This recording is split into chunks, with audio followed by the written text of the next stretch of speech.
സുഹൃത്തുക്കളെ എല്ലാവർക്കും നമ്മുടെ പുതിയ സ്വാഗതം. ഇന്ന് ഞാൻ നിങ്ങളെ അറിയിക്കാൻ വന്നിരിക്കുന്ന ഒരു കാര്യം, ഇന്ന് ഞാൻ കണ്ടൊരു വളരെ വിഷമകരമായിട്ടുള്ളൊരു കാര്യമാണ്. ആ ഒരു വീഡിയോ എന്തായാലും ഞാൻ നിങ്ങളെ ഒന്ന് കാണിച്ചു തരാം.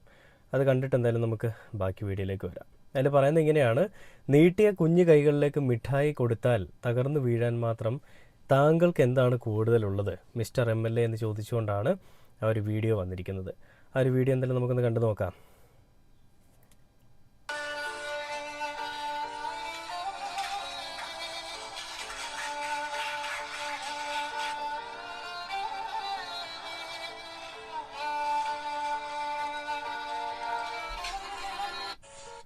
മനുഷ്യനേക്കാൾ വലുതല്ല ജാതി, ആ ജാതിബോധം നിങ്ങളുടെ മുഖത്ത് കാണാമെന്ന് പറഞ്ഞുകൊണ്ടാണ് ആ ഒരു പോസ്റ്റ് അവർ പങ്കുവച്ചിരിക്കുന്നത്. അപ്പോൾ ഇത് നടന്നിരിക്കുന്ന വേറെ എവിടെയുമല്ല, നമ്മുടെ തലസ്ഥാന നഗരിയായിട്ടുള്ള തിരുവനന്തപുരം ജില്ലയിൽ, ആ തിരുവനന്തപുരത്തെ ഒരു ട്രൈബൽ സ്കൂളിലാണ് ഈ ഒരു കാര്യം നടക്കുന്നത്. അതായത് BJPയുടെ ഒരു നേതാവായിട്ടുള്ള ഒരു സംഘിപുത്രൻ അല്ലെങ്കിൽ സംഘി നേതാവ് ആ സ്കൂളിലേക്ക് കുട്ടികളുടെ പ്രവേശനോത്സവമൊക്കെ ആയിരുന്നല്ലോ, അങ്ങനെ കുട്ടികളെ കാണാനായിട്ട് ചെന്നിട്ട് അവിടെ മിഠായി വിതരണം നടത്തുന്നതിൻ്റെ ഒരു കാഴ്ചയാണ് നിങ്ങൾ കാണുന്നത്. ആ കുരുന്നുകൾ അവരുടെ ആ ഒരു നിഷ്കളങ്കമായ മനസ്സുകൊണ്ട് അവർ കൈ നീട്ടുന്നുണ്ട്. മിഠായി കിട്ടുമ്പോൾ അത് സന്തോഷത്തോടുകൂടി കൈ നീട്ടുന്നുണ്ട്, അത് വാങ്ങാൻ വേണ്ടിയിട്ട്. എന്നാൽ ഈ മന്ത്രി എന്താ ചെയ്യുന്നത്? ആ മിഠായി ആരോടുള്ള ദേഷ്യം, ആ വീഡിയോ കാണുമ്പോൾ സത്യം പറഞ്ഞാൽ എനിക്ക് തോന്നിയത് ആരോടോ ദേഷ്യമുള്ളത്, ആ ദേഷ്യം ആ പിള്ളേരുടെ അടുത്ത് തീർക്കുന്നതായിട്ടാണ് എനിക്ക് ഫീൽ ചെയ്തത്. എന്തോ ആ മിഠായി എന്ന് പറയുന്ന സാധനമൊക്കെ എടുത്ത് ഇങ്ങനെ, ആഹാര സാധനമാണല്ലോ എന്തായാലും, അതെടുത്ത് ഇങ്ങനെ മേശപ്പുറത്തേക്ക് വെറുതെ ഇങ്ങനെ തട്ടി കൊടുക്കുകയാണ്. ഒരുമാതിരി ഭ്രാന്ത് പിടിച്ചെന്തോ കാണിക്കുന്നത് പോലെ, എന്തോ ഒരു ജാതി കോമരം വന്ന് കിടന്ന് കാണിക്കുന്ന പോലെയാണ് എനിക്ക് ഫീൽ ചെയ്തത്. ഞാൻ ഒരിക്കലും ഈ പറയുന്ന സംഘികളോട് വലിയ ദേഷ്യമുള്ള ഒരാളൊന്നുമല്ല. ആര് നല്ലത് ചെയ്താലും അവരെ ഞാൻ നല്ലതെന്ന് തന്നെ പറയും, മോശം ചെയ്യുകയാണെങ്കിൽ മോശമെന്ന് തന്നെ പറയും. അത്തരത്തിൽ ഈ പറയുന്ന മുരളീധരൻ എന്ന് പറയുന്നൊരു മനുഷ്യൻ അവിടെ ചെന്ന് കിടന്ന് കാണിക്കുന്ന ഒരു വൃത്തികെട്ട പരിപാടി ആ കുട്ടികൾക്ക് എന്തിനാണ് ഇങ്ങനെ കൊടുക്കുന്നത്? വന്നിച്ചില്ലെങ്കിലും നിന്ദിക്കരുതെന്ന് പണ്ടുള്ളവർ പറയാറുണ്ട്, പഴമക്കാർ പറയാറുണ്ട്. എന്ന് പറയുന്ന പോലെ തന്നെ എനിക്കിവിടെ പറയാനുള്ളത്, എന്തിനാണ് നിങ്ങൾ നിന്ദിക്കാനായിട്ട് എന്തിനാണ് പോകുന്നത്? വന്നിക്കണ്ട, എന്തിനാണ് നിന്ദിക്കാനായിട്ട് പോകുന്നത്? ആ കുട്ടികൾക്ക് ഒരുമാതിരി ഭിക്ഷ എടുക്കാനായിട്ടിരിക്കുന്ന ആളുകളുടെ മുൻപിലേക്ക് തട്ടി കൊടുക്കുന്ന പോലെ അങ്ങോട്ട് തട്ടി കൊടുത്തിരിക്കുന്നത്. ഇവൻ്റെയൊക്കെ ഉള്ളിലുള്ള ജാതിബോധം എത്രത്തോളം ഉണ്ടെന്നുള്ളത് നമുക്കിവിടെ കാണുകയല്ലേ. വേടൻ 2 വരി വന്ന് പാടിയപ്പോഴാണ് ഈ നാട്ടിൽ ജാതി ഉണ്ടായതെന്ന് പറഞ്ഞുകൊണ്ട് മെഴുകുന്ന കുറേ അണ്ണന്മാരും അണ്ണത്തികളും ഈ ചേച്ചിമാരൊക്കെ ഉണ്ടായിരുന്നു. വേടനൊരു പാട്ട് പാടിയപ്പോൾ ജാതിബോധം എല്ലാവരുടെയും ഉള്ളിൽ വന്നു. അതിനു മുൻപ് ഈ നാട്ടിൽ ജാതിയില്ല, മതമില്ല, ഒന്നുമില്ല. വേടൻ പാടിയപ്പോഴാണ് ഇവിടെ ജാതി ഉണ്ടായതെന്നാണ് ഇവർ പറഞ്ഞത്.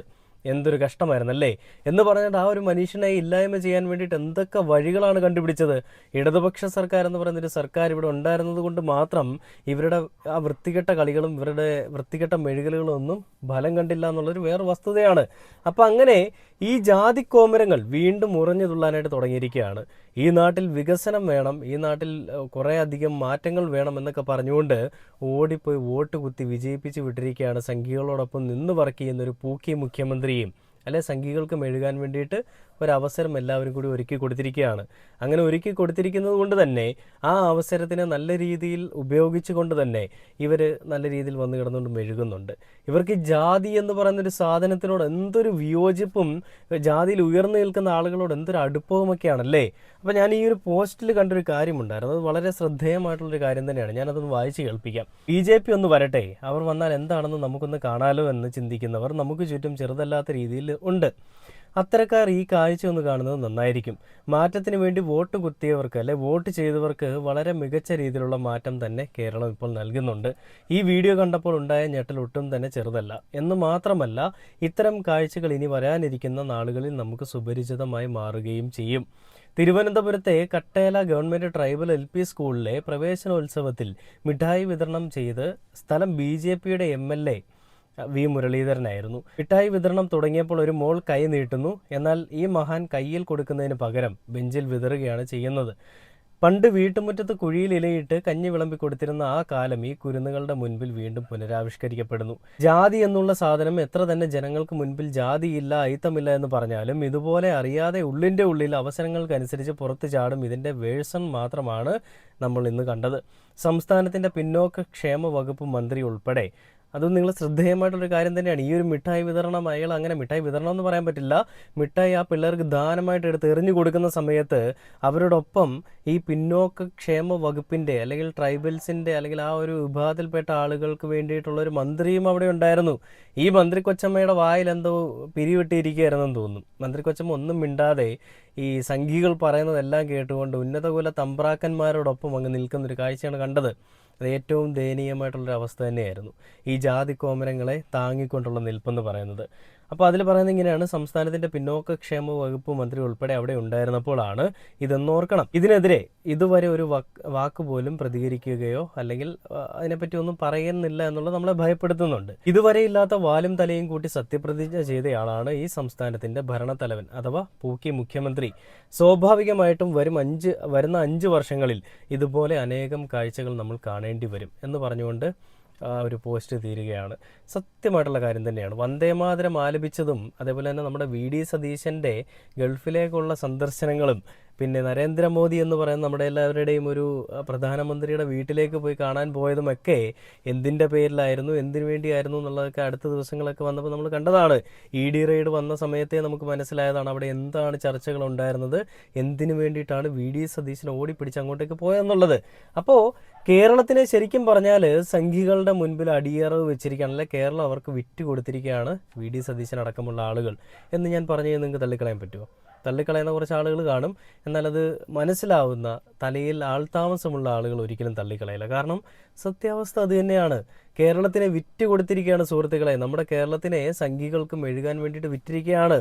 പിണറായി വിജയൻ അടക്കമുള്ള നല്ല ആണത്തമുള്ള നട്ടലിനുറപ്പുള്ള ആരുടെയും മുൻപിൽ നട്ടൽ വളയാത്ത ഒരു നേതാവ് ഉണ്ടായിരുന്നു ഇവിടെ. അല്ലെങ്കിൽ ഒരു സംഘികൾക്കും കേരളത്തിൽ മെഴുകാനായിട്ട് ഒരു രീതിയിലുള്ള ഒരു അവസരവും കൊടുക്കാത്തൊരു നേതാവ് അല്ലെങ്കിൽ ഒരു മനുഷ്യനുണ്ടായിരുന്നു ഇവിടെ. സംഘികൾ ഏതൊക്കെ രീതിയിൽ മെഴുകാനായിട്ട് നോക്കിയിട്ടുണ്ടോ ആ രീതിയിൽ ഒന്നിനും അവരെ അടുപ്പിക്കാതെ, അമ്പിനും വില്ലിനും അവരെ അടുപ്പിക്കാതെ ഇവിടെ തടഞ്ഞു നിർത്തിയിരുന്ന ഒരു മനുഷ്യനായിരുന്നു പിണറായി വിജയൻ എന്ന് പറയുന്നൊരു മനുഷ്യൻ. അദ്ദേഹത്തിൻ്റെ ഒരു പ്രസംഗത്തിൽ അദ്ദേഹം പറയുന്നൊരു വാക്കുണ്ട്: ഞാൻ മുഖ്യമന്ത്രി അല്ലായിരുന്നുവെങ്കിൽ, അല്ലെങ്കിൽ മുഖ്യമന്ത്രി അല്ലാത്തൊരു പിണറായി വിജയനെ ഇന്ദ്രനും ചന്ദ്രനും പോലും തടുക്കാനാവില്ല എന്നാണ് അദ്ദേഹം പറഞ്ഞത്. അതായത് RSSകാർ കുറേ കാര്യങ്ങൾ കൊണ്ട് ഈ പറയുന്ന പിണറായി വിജയനെ അങ്ങ് ഇല്ലായ്മ ചെയ്യാനായിട്ട് വന്നു. അന്നേരമല്ല RSSകാരോട് പിണറായി വിജയൻ പറഞ്ഞ എന്താണ്: നിങ്ങളുടെയൊക്കെ ഊരിപ്പിടിച്ച വടിവാളിൻ്റെയും കത്തിയുടെയും ഒക്കെ ഇടയിൽ കൂടി തന്നെ പോയിട്ടുള്ള ആളാണ് ഞാൻ. അന്നൊന്നും എൻ്റെ ശരീരത്തിൽ അല്ലെ എൻ്റെ ഒരു രോമത്തിൽ തൊടാൻ കഴിവില്ലാത്ത നീയൊന്നും ഇനിയും ഒന്നും ചെയ്യാൻ പോകുന്നില്ല എന്നാണ് അദ്ദേഹം പറഞ്ഞത്.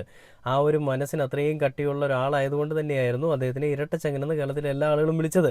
അപ്പോൾ ഈ സംഘികൾക്ക്, ഈ രീതിയിൽ വന്ന് മെഴുകുന്ന സംഘികൾക്ക് ഒരിക്കലും ഇവിടെ ഒരു അവസരം കൊടുക്കരുതെന്ന് നമ്മൾ പറഞ്ഞതിൻ്റെ പ്രധാന കാരണം ഇത് തന്നെയാണ്. ജാതീയത എന്ന് പറയുന്ന സാധനം അല്ലെങ്കിൽ വർഗീയത എന്ന് പറയുന്ന സാധനം കുട്ടികളുടെ മുൻപിൽ വെച്ച് തന്നെ വളർന്നു വരുന്ന ആ ഒരു കുരുന്നുകളുടെ മനസ്സിലേക്ക് തന്നെ കുത്തിക്കയറ്റുന്ന വൃത്തികെട്ട പരിപാടി. ആ സ്കൂള് ട്രൈബൽസിന് വേണ്ടിയിട്ട് മാത്രം, അല്ലെങ്കിൽ പിന്നോക്ക വിഭാഗത്തിൽപ്പെട്ട ആളുകൾക്ക് വേണ്ടിയിട്ട് മാത്രമായിട്ടുള്ളൊരു സ്കൂളാണ്. അങ്ങനെ ഒരു സ്കൂളിലേക്ക് ചെല്ലുന്ന ഉന്നത കുല തമ്പ്രാന് അവിടെ ചെന്നപ്പോൾ തന്നെ കാര്യം മനസ്സിലായി. ഈ പിള്ളേരൊക്കെ എന്താ പറയുക, ഒന്നുമില്ലാത്തടത്ത് ഈ പട്ടികജാതി പട്ടികവർഗത്തിൽപ്പെട്ട പിള്ളേരാ. ആ പിള്ളേരെ ഒന്നും ഒരിക്കലും അങ്ങനെ നമുക്ക് ചേർത്ത് പിടിക്കാൻ പറ്റില്ല, കയ്യിൽ പോലും തൊടാൻ പറ്റില്ല. അശുദ്ധിയാണ്. ഉന്നത കുലജാതൻ എന്ന് പറയുന്ന ഒരാളുണ്ടല്ലോ, കേന്ദ്രമന്ത്രി നമ്മുടെ സുരേഷ് ഗോപിജി, കേന്ദ്ര സഹമന്ത്രി, അദ്ദേഹം പോലും പറഞ്ഞിട്ടുള്ളൊരു കാര്യം എന്താണ്? പ്രത്യക്ഷത്തിലും പരോക്ഷമായിട്ടുമൊക്കെ അദ്ദേഹം പറഞ്ഞിട്ടുള്ള കാര്യം എന്താണ്? ഉന്നത കുലജാതന്മാർ ഇവിടെ ഉണ്ടെങ്കിലേ ഉന്നമനം സാധ്യമാവുകയുള്ളൂ. അതുകൊണ്ട് തന്നെ പട്ടികജാതി വിഭാഗത്തിൽപ്പെട്ട ആളുകൾക്ക് വേണ്ടിയിട്ട് ഞാൻ മന്ത്രിയാവണം, അതിനുവേണ്ടി ഞാൻ നരേന്ദ്രമോദിജിയോട് ചോദിച്ചിട്ടുണ്ട്, മോദിജി എനിക്കൊന്നും തന്നില്ല എന്നൊക്കെ പറഞ്ഞുകൊണ്ട് എപ്പോഴും എഴുതുന്നതൊക്കെ നമ്മൾ കണ്ടതാണ്. അതായത് ഈ നാട്ടിൽ ഈ പൂണൂലിട്ട വർഗം മതി, പൂണൂലിട്ട വർഗത്തിനെ എനിക്ക് കാണുമ്പോൾ അങ്ങ് ഒലുക്കുകയാണ്, എനിക്കങ്ങ് ഒഴുകുകയാണെന്നൊക്കെയാണ് സുരേഷ് ഗോപി പറയുന്നത്. പൂണൂലിട്ട വർഗത്തിനെ കാണുമ്പോൾ ഭയങ്കര വിഷമവും ഭയങ്കര സന്തോഷമൊക്കെയാണ്. എനിക്കങ്ങനെ ആവാൻ പറ്റിയില്ലല്ലോ എന്ന് പറഞ്ഞുകൊണ്ടുള്ളൊരു ഒരു വിഷമവും, എന്നാൽ അങ്ങനെയുള്ള ആളുകളെ കാണുമ്പോൾ ഒരു സന്തോഷവും, അതായിരുന്നു ഈ സുരേഷ് ഗോപി എന്ന് പറയുന്നൊരു മനുഷ്യനുണ്ടായിരുന്നത്. അപ്പോൾ എങ്ങനെയെങ്കിലും ഈ നാട്ടിൽ ഇല്ലാത്ത ഒരു സാധനം ഇവർക്ക് ഉണ്ടാക്കിയെടുക്കണം. എന്താണ്? ജാതീയ അടിസ്ഥാനത്തിലുള്ള ഒരു വേർതിരിവ്. ഈ ബസ്സിൽ സൗജന്യയാത്ര പോകുമ്പോൾ ലിംഗം അടിസ്ഥാനത്തിൽ, അല്ലെങ്കിൽ സ്ത്രീ പുരുഷൻ എന്ന് പറയുന്ന ആ ഒരു ലിംഗ അടിസ്ഥാനത്തിൽ അവരെ വേർതിരിക്കുന്നുണ്ടല്ലോ എന്ന് പറയുന്നത് പോലെ ഉയർന്ന ജാതി, കുറഞ്ഞ ജാതി, ഏറ്റവും താഴേക്കിടയിൽപ്പെട്ട ജാതി എന്നൊക്കെ പറയുന്നത് പോലെ ജാതിയുടെ ശ്രേണിയൊക്കെ നമ്മൾ പഠിച്ചിട്ടുണ്ട്. ക്ഷത്രിയർ, ശൂദ്രർ, വൈശ്യർ, പിന്നെ ദളിതർ എന്നൊക്കെ പറഞ്ഞിട്ടുണ്ട്. ദളിതർ എന്ന് പറയുമ്പോൾ അൺടച്ചബിൾസ് ആണ്. ആ അൺടച്ചബിൾസ് ആയിട്ട് തന്നെ ആ കുരുന്നുകളെ കാണുന്ന അവരുടെയൊക്കെ ഒരു മനസ്സ്, അല്ലെങ്കിൽ ആ ഒരു കണ്ണെന്ന് പറയുന്നത് എന്തൊരു വൃത്തികെട്ടതാണല്ലേ. ഇവരുടെയൊക്കെ കൊച്ചുമക്കളാവാനുള്ള പ്രായമുള്ള ആ കുഞ്ഞുങ്ങൾക്കൊക്കെ, എന്നിട്ടാണ് ഈ കിളവനൊക്കെ വന്നിട്ട് കിടന്ന് മെഴുകുന്നത്. നാണമാവില്ല മനുഷ്യ എന്ന് എനിക്കിവിടെ ചോദിക്കാനുള്ളൂ. എന്തായാലും സതീശൻ എന്ന് വിളിക്കേണ്ട പേരാണ്, സംഗീശൻ എന്ന് ഇപ്പോൾ എല്ലാവരും വിളിക്കുന്നുണ്ട്. ഞാൻ ആ പേര് വിളിക്കുന്നില്ല, എന്തായാലും അത് മാറിയിരിക്കട്ടെ. സതീശനാദികളെല്ലാം കൂടി സംഘികൾക്കൊരു നല്ല അവസരം കൊടുത്തിരിക്കുകയാണ്. എന്തിനാണ്? കേരളത്തിൽ വന്നുകൊണ്ട് നല്ല രീതിയിൽ മെഴുകാനും കേരളത്തിലെ ജനങ്ങളെ ഒരു പാഠം പഠിപ്പിക്കാനും ഹിന്ദു രാഷ്ട്രം പടുത്തുയർത്താൻ വേണ്ടിയിട്ട് കേരളത്തിൻ്റെ ഒരു ഭാഗം അങ്ങ് തീരെഴുതി കൊടുത്തിരിക്കുകയാണ്. അപ്പോൾ ഇനിയും വരും ദിവസങ്ങളിൽ ഇതുപോലെയുള്ള പല കാര്യങ്ങളും നമുക്ക് കാണാം. ഒരിക്കലും അതൊരു യാദൃശ്ചികമായിട്ടുള്ള അല്ലെങ്കിൽ നമ്മൾ ഒരിക്കലും കണ്ടിട്ടില്ലാത്തതെന്ന് നമുക്ക് തോന്നാത്ത രീതിയിൽ ഈ മാധ്യമ പാപ്പരാസികൾ ആ വാർത്തകളൊക്കെ കൊണ്ടുപോവുകയും ചെയ്യും. എന്തായാലും ഈ ഒരു കാര്യത്തിനെ എല്ലാ ആളുകളും ഒന്നും അങ്ങനെ കൊട്ടിഘോഷിക്കുന്നില്ല കേട്ടോ, അല്ലെങ്കിൽ ഈ ഒരു കാര്യത്തിനെ എല്ലാ ആളുകളും ഒന്നും അങ്ങനെ ഏറ്റെടുക്കുന്നില്ല. ആകെ ഞാൻ കണ്ടത് നമ്മുടെ 24 ന്യൂസ് മാത്രം ഒരു വീഡിയോ റിപ്പോർട്ട് ചാനൽ മാത്രം ഒരു വീഡിയോ പങ്കുവച്ചിരിക്കുന്നതാണ്. ആ റിപ്പോർട്ട് ചാനൽ പറഞ്ഞിരിക്കുന്നത് ഇങ്ങനെയാണ്. ഞാൻ ആ ഒരു വീഡിയോ നിങ്ങളെ കാണിച്ചു തരാം.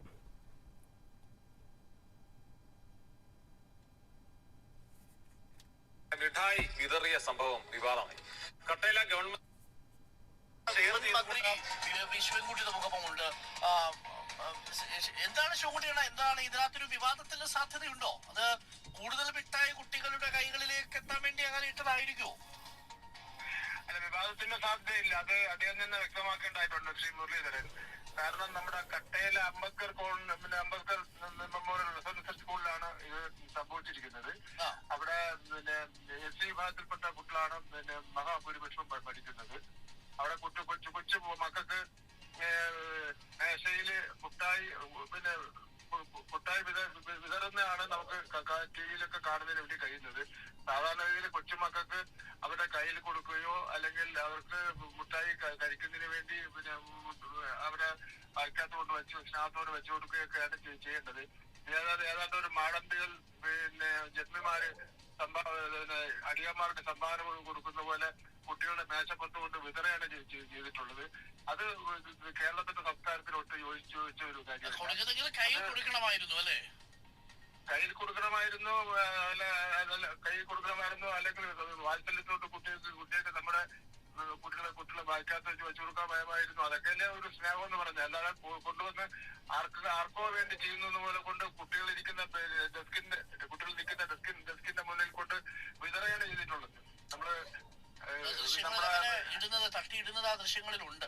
മേശപ്പുറത്ത് ഇങ്ങനെ ഇട്ടിട്ട് പോലാണ്. പിന്നെ വേറെ പല BJP സ്വാധീനം RSS സ്വാധീനമുള്ള സംസ്ഥാനങ്ങളില് ചില അമ്പലങ്ങളിൽ നിന്നൊക്കെ തറയിൽ ഇരുത്തി പ്രത്യേക ഊണെല്ലാം കൊടുക്കുന്ന സംസ്കാരം അവർക്കുണ്ടല്ലോ, ഈ BJPക്കുണ്ടല്ലോ.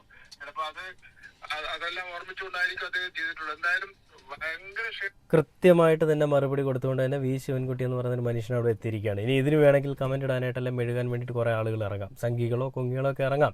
അവർ പറയാൻ പോകുന്നത് ഇത് ഇപ്പോൾ പ്രതിപക്ഷത്തായപ്പോഴാണ് ഇവർ വിമർശിക്കുന്നതെന്നാണ്. അങ്ങനെ പറയുകയാണെങ്കിൽ ഒരിക്കലും അങ്ങനെ അല്ല എന്ന് ഞാൻ ഉറപ്പിച്ച് പറയും. കാരണം നിങ്ങളെപ്പോലുള്ള സംഘികൾക്ക് മെഴുകാൻ വേണ്ടിയിട്ട് ഒരു തരത്തിലും കേരളത്തിനെ വിട്ടുതരില്ല എന്ന് പറഞ്ഞുകൊണ്ട് നെഞ്ചും വിരിച്ച് കേരളത്തിൻ്റെ മുൻപിൽ അല്ലെങ്കിൽ കേരളത്തിൻ്റെ ആ ഒരു സ്ഥാനത്ത് നിന്ന ആളുകളൊക്കെ ആയിരുന്നു ശിവൻകുട്ടി അടങ്ങുന്ന ഇടതുപക്ഷത്തിൻ്റെ എല്ലാ നേതാക്കന്മാരും. അതുകൊണ്ട് തന്നെ നിനക്കൊന്നും ഒരിക്കലും കേരളത്തിലേക്ക് വരാനോ കേരളത്തിൽ വന്ന് പുതിയ മെഴുകലുകളുമായിട്ട് വരാനോ അല്ലെങ്കിൽ പുതിയ ഇംപ്ലിമെൻറ്റേഷൻസ് കൊണ്ടുവരാനോ സാധിച്ചിട്ടില്ല. പലതവണ നീയൊക്കെ മെഴുകി നോക്കി പയറ്റി നോക്കി, നടന്നില്ല. അവസാനം EDയെ കൊണ്ടുവന്ന് പിണറായി വിജയൻ്റെ വീട്ടിലേക്ക് കയറ്റി. എന്നാൽ ആ സമയത്ത് തന്നെ നിങ്ങൾ ഈ കോൺഗ്രസിൻ്റെ വീടുകളിലേക്കാണ് EDയെ കയറ്റിയതെങ്കിൽ കുറച്ചുകൂടി കോൺഗ്രസ് നേതാക്കന്മാരെ നിങ്ങൾക്ക് BJPയിലേക്ക് കിട്ടിയേനെ. അങ്ങനെ തന്നെ എത്രയെത്ര കളികൾ ഇവർ കളിച്ചിട്ടുണ്ട്. എത്ര സിനിമാ താരങ്ങൾ ഈ പറഞ്ഞ BJPയിലേക്ക് മാറിയിട്ടുണ്ട്. കാരണം ഇവരെ പേടിച്ച് മാറിയതാണ്. അപ്പോൾ ഈ മാടമ്പിത്തരം, ഫ്യൂഡൽ മാടമ്പിത്തരം കാണിക്കാൻ വേണ്ടിയിട്ട് BJP അധികാരത്തിൽ വന്നതാണോ എന്ന് എനിക്ക് തോന്നുന്നുണ്ട്. എന്തായാലും സതീശൻ ജി പറഞ്ഞത് 3 സീറ്റുകൾ BJPക്കും 100-ലധികം സീറ്റുകൾ ഞങ്ങൾക്കും, ഈ 30-ൽ പരം MLA മാർ അല്ലെങ്കിൽ മന്ത്രിമാർ LDFന്റെ തോറ്റുപോകുന്നൊക്കെയായിരുന്നു പ്രവചനസിംഹമായിട്ടുള്ള സതീശൻ ജി പറഞ്ഞതെല്ലാം അതുപോലെ തന്നെ സംഭവിച്ചു. ഈ നാട് സംഘികൾക്ക് വിറ്റു. ഇനി സംഘികളുടെ മെഴുകലുകൾ നമുക്ക് പല രീതിയിൽ പല സമയങ്ങളിൽ കാണാമെന്നുള്ളൊരു കാര്യം, അത്രയും വിഷമകരമായിട്ടുള്ളൊരു കാര്യം എടുത്തു പറഞ്ഞുകൊണ്ട് ഈ ഒരു വീഡിയോ അവസാനിക്കുകയാണ്. പുതിയ വീഡിയോ ആയിട്ട് കാണുന്നവരെ ഓക്കെ, ബൈ.